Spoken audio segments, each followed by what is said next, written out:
Bismillahirrohmanirrohim. Assalamualaikum warahmatullahi wabarakatuh. Sahabat beriman yang dirahmati Allah. Alhamdulillah. Senang sekali kita bisa berjumpa kembali dalam kajian penuh hikmah dan pelajaran hidup. Hari ini, kita akan membuka satu bab penting yang sering kita abaikan. Padahal inilah kunci pertolongan dalam hidup kita. Doa. Doa adalah senjata paling ampuh bagi seorang mukmin.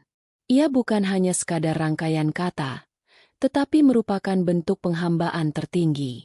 Di dalam doa, ada pengakuan kelemahan manusia dan pengakuan kebesaran Allah. Setiap kata yang terucap dalam doa adalah bentuk kepasrahan, harapan, serta keyakinan bahwa Allah Maha mendengar dan Maha mengabulkan. Doa menjadi pelipur lara ketika hati sedang gundah. Doa adalah tempat mengadu saat semua pintu dunia terasa tertutup. Dan doa pula lah yang menjadi pelindung saat kita merasa sendirian menghadapi kerasnya ujian kehidupan. Tidak ada satupun makhluk yang bisa benar-benar mengerti isi hati kita selain Allah. Maka dari itu, berdoa bukan hanya aktivitas spiritual, tapi juga kebutuhan jiwa yang terdalam.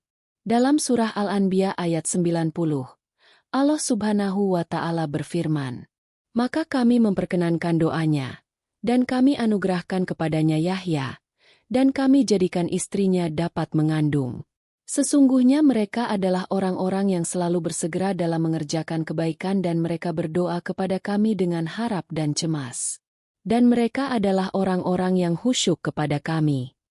Ayat ini turun ketika Allah menceritakan keistimewaan para nabi yang tidak hanya bertawakal, tetapi juga selalu mengiringinya dengan doa yang khusyuk dan penuh harap. Mereka sadar bahwa sehebat apapun usaha manusia, semua hasil akhir tetap ada dalam genggaman Allah.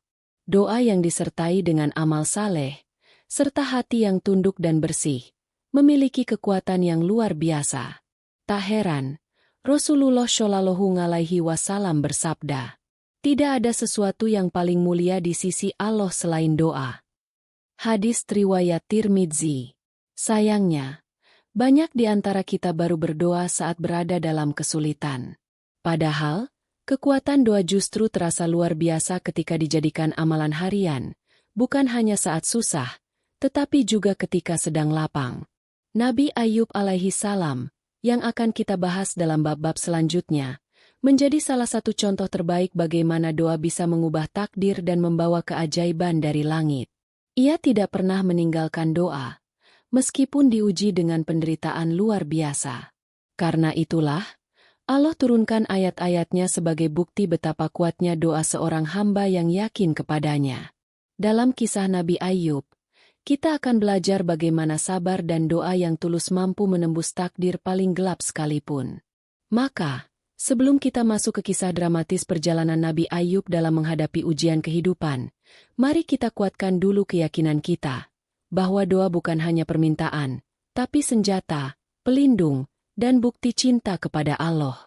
Sahabat beriman yang dirahmati Allah, di antara sekian banyak nabi yang diutus oleh Allah, Nabi Ayub alaihi salam menjadi simbol paling kuat dari kesabaran dan keteguhan iman. Bukan tanpa sebab, ujian yang menimpa beliau begitu berat dan datang bertubi-tubi, namun tak sedikit pun menggoyahkan kepercayaannya kepada Allah.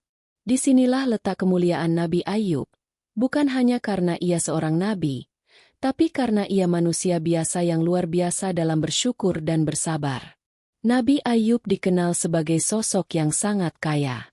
Hartanya berlimpah, memiliki ternak yang tak terhitung jumlahnya, sawah dan kebun yang subur, serta keluarga besar yang bahagia.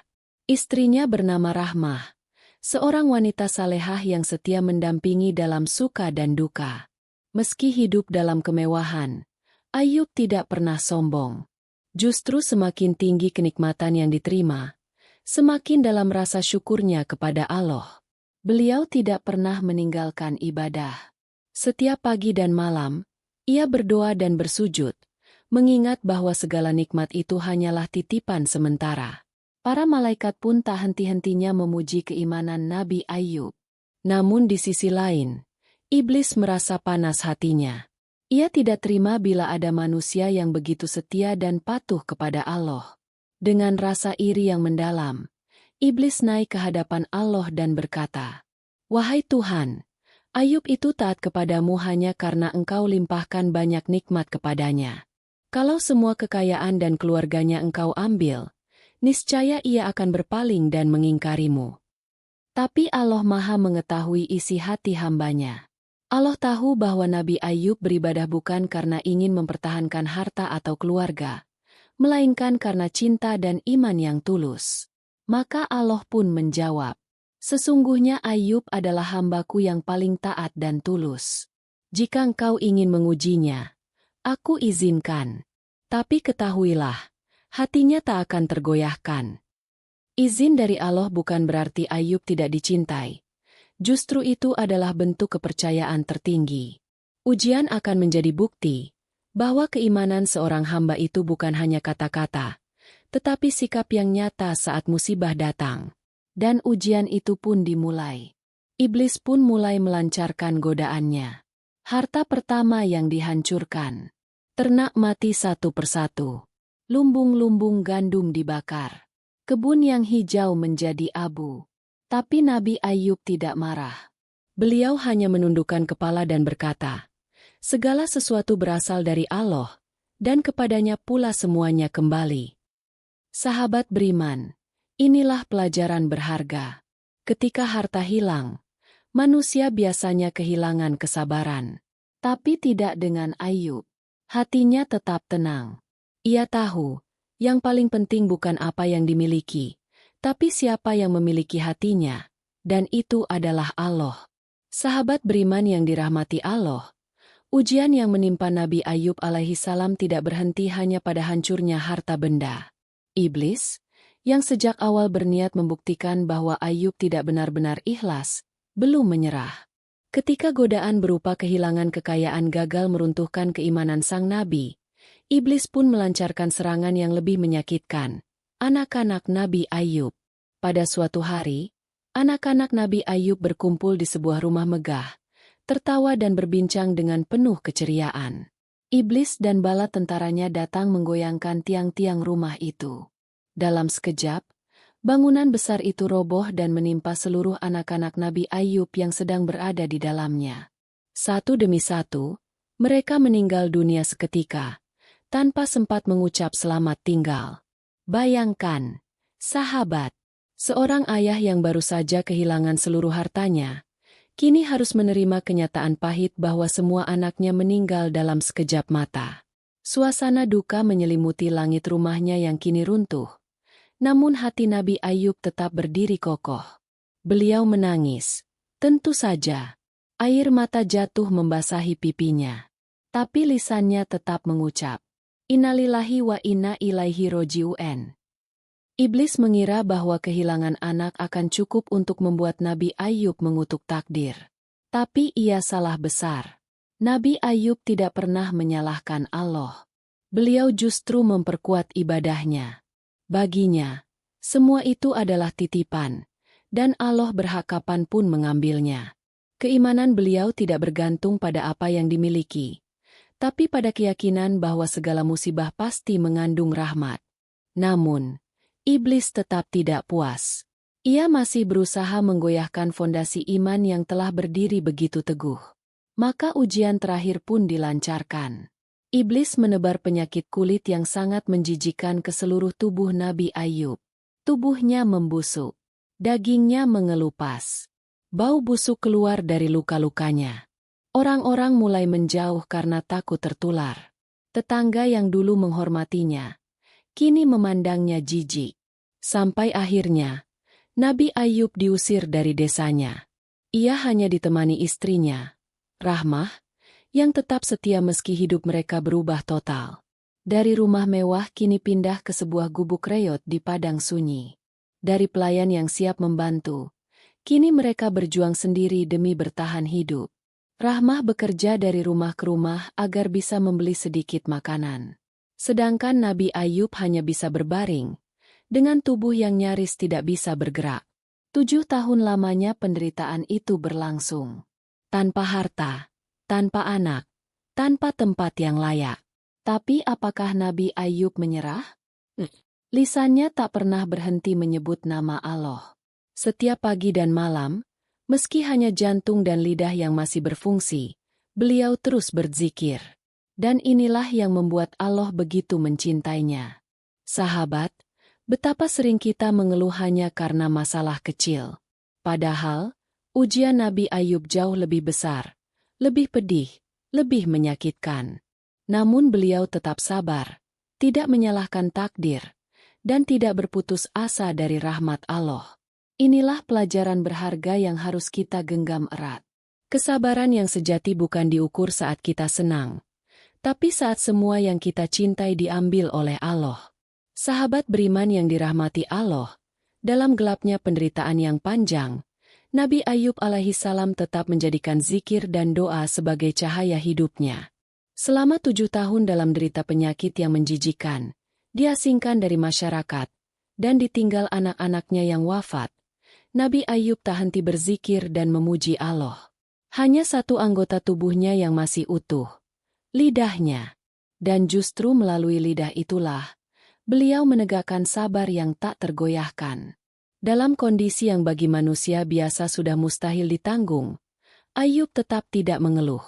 Bahkan ketika istrinya, Rahmah, satu-satunya orang yang tersisa di sisinya, mulai menangis dan memohon agar Ayub berdoa memohon kesembuhan, sang Nabi justru menjawab dengan tenang, "Aku telah hidup 70 tahun dalam keadaan sehat.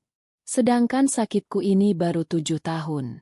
Apakah pantas aku meminta kepada Allah untuk mengangkatnya sekarang?" Luar biasa. Itulah bentuk syukur sejati. Ia tidak hanya bersyukur saat senang, tapi juga saat dirundung susah. Hingga akhirnya, di suatu malam yang hening, ketika tidak ada manusia yang peduli lagi padanya, Nabi Ayub berseru kepada Allah, "Robbi, ani masaniyad dhurru wa anta arhamur rahimin." Ya Tuhanku, sesungguhnya aku telah ditimpa penyakit, dan Engkaulah Tuhan yang Maha Penyayang di antara semua penyayang. Quran Surat Al-Anbiya ayat 83. Doa itu terdengar sederhana, namun mengandung kerendahan hati, adab luar biasa, dan kepercayaan penuh kepada kasih sayang Allah. Ia tidak menyalahkan takdir. Ia tidak menuntut. Ia hanya mengadu dengan penuh kelembutan. Dan sungguh, Allah Maha mendengar. Maka seketika itu pula, doanya dikabulkan. Allah berfirman kepada Nabi Ayub, "Hantamkanlah kakimu ke tanah. Itulah air yang sejuk untuk mandi dan minum." Quran Surat Syot ayat 42. Seketika Nabi Ayub menghentakkan kakinya, muncullah mata air dari tanah. Ia minum dari air itu, lalu mandi dengan air yang sama, dan dalam sekejap penyakitnya lenyap. Tubuh yang rusak dan menjijikan kini menjadi segar dan sehat. Kulitnya lebih bersih dari sebelumnya. Kekuatan tubuhnya pulih total. Semua bekas luka hilang tanpa jejak. Tidak hanya itu. Sebagai bentuk rahmat dan penghargaan atas kesabarannya, Allah mengembalikan seluruh anaknya, bahkan menggandakannya lebih banyak dari sebelumnya. Keluarga yang hancur, kini bangkit kembali. Kehilangan yang menyakitkan, diganti dengan karunia yang jauh lebih besar. Allah pun berfirman, "Maka kami pun memperkenankan doanya, dan kami lenyapkan penyakit yang ada padanya. Kami kembalikan keluarganya kepadanya, dan kami lipat gandakan mereka sebagai rahmat dari kami dan sebagai peringatan bagi semua yang menyembah kami." Quran Surat Al-Anbiya ayat 84. Sahabat beriman, doa Nabi Ayub ini bukan hanya sejarah, tapi warisan spiritual untuk kita semua. Barang siapa membacanya dengan penuh harap, keyakinan, dan adab kepada Allah, niscaya Allah pun akan mengangkat segala bentuk penderitaan. Inilah pelajaran besar dari kisah ini. Doa yang tulus, sabar yang ikhlas, dan zikir yang terus-menerus adalah kunci kebangkitan dalam kesulitan. Kesembuhan bukan hanya soal medis, tapi soal hati yang berserah. Sahabat beriman yang dirahmati Allah, kisah Nabi Ayub bukan sekadar cerita penderitaan. Ia adalah cermin yang memantulkan hakikat sabar, ujian, dan kekuatan doa yang sesungguhnya. Dari awal sampai akhir, Kisah ini bukan untuk membuat kita iba, tapi untuk membangkitkan kesadaran bahwa setiap manusia pasti diuji, namun hanya segelintir yang sanggup bertahan dengan penuh ikhlas seperti Nabi Ayub. Apa yang bisa kita petik dari kisah ini? Pertama, sabar bukan sekadar menahan emosi atau diam saat tertimpa musibah. Sabar adalah keteguhan hati yang tak berubah meski hidup jungkir balik. Nabi Ayub tidak sekadar tidak mengeluh. Beliau tetap berzikir, tetap bersyukur, dan bahkan menolak untuk meminta kesembuhan sebelum merasa waktunya tiba. Ini bukan sabar biasa. Ini sabar yang meleburkan ego dan menyerahkan segalanya hanya kepada Allah. Kedua, doa yang tulus akan selalu didengar. Tapi bukan berarti langsung dikabulkan. Allah tidak tuli terhadap doa-doa kita. Namun Dia tahu waktu terbaik untuk mengabulkan. Nabi Ayub tidak berdoa dengan penuh keluhan, melainkan dengan pengakuan lembut. Ya Tuhanku, aku sedang diuji, dan Engkaulah yang Maha Penyayang. Betapa beradabnya doa itu.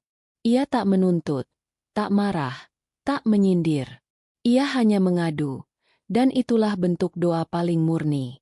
Maka tak heran jika Allah pun langsung merespons. Ketiga, kekayaan, kesehatan, dan keluarga adalah titipan. Dan ketika Allah mengambilnya, itu bukan karena Allah murka. Justru kadang, dalam kehilangan, Allah ingin menaikkan derajat kita. Dalam kehancuran hidup, Allah menumbuhkan kedewasaan jiwa. Keempat, ujian bukan hanya untuk menguji kita, tapi juga untuk mempermalukan iblis. Iblis berkata, manusia akan durhaka jika kehilangan dunia. Tapi Nabi Ayub membuktikan sebaliknya. Dan ketika Allah mengembalikan segalanya kepada Ayub, Allah tidak hanya menyembuhkannya, tapi juga mengangkat derajatnya menjadi simbol kesabaran sepanjang zaman. Karena itulah, hingga kini orang-orang berkata, sabar seperti sabarnya Nabi Ayub. Kelima, zikir adalah energi jiwa. Nabi Ayub tetap berzikir walau hanya lidah dan jantungnya yang bisa bergerak. Artinya, ketika semua sudah lemah, zikir adalah kekuatan terakhir yang menyambungkan kita dengan langit. Dan dari situlah pertolongan turun. Sahabat beriman, hidup kita memang tak selalu mudah. Kadang kita kehilangan uang, kadang ditinggal orang tercinta, atau didera penyakit yang melelahkan. Tapi kisah Nabi Ayub mengajarkan satu hal penting. Selama hati kita masih bisa berzikir, maka kita belum kalah. Allah tidak pernah mengabaikan hamba-Nya yang berserah dan yakin. Allah tidak pernah menyia-nyiakan air mata yang jatuh karena cinta kepadanya. Maka jika kau sedang sakit, sedang merasa sendiri, sedang merasa tak berdaya, bacalah doa Nabi Ayub. Ucapkan perlahan dari hatimu. Robbi, ani masaniyad dhurru wa anta arhamur rohimin. Bacalah dengan penuh keyakinan. Iringi dengan usaha terbaikmu. Dan yakinlah, janji Allah itu nyata. Sebagaimana Dia menyembuhkan Nabi Ayub dan mengembalikan seluruh kehidupannya, Allah pun mampu menyembuhkanmu dan membangkitkan harapanmu. Semoga kisah ini tidak hanya menjadi kisah yang didengar, tapi diresapi dan dijalani dalam kehidupan kita. Wallahu alam bis-shawab. Masya Allah. Kisah Nabi Ayub bukan hanya kisah penderitaan, tapi kisah keteguhan iman, cinta, dan doa yang tak pernah putus. Yuk, sahabat beriman, amalkan doa ini dengan penuh harapan. Jangan lupa subscribe, like, komentar, dan share video ini agar lebih banyak orang mendapatkan manfaat. Wassalamualaikum warahmatullahi wabarakatuh.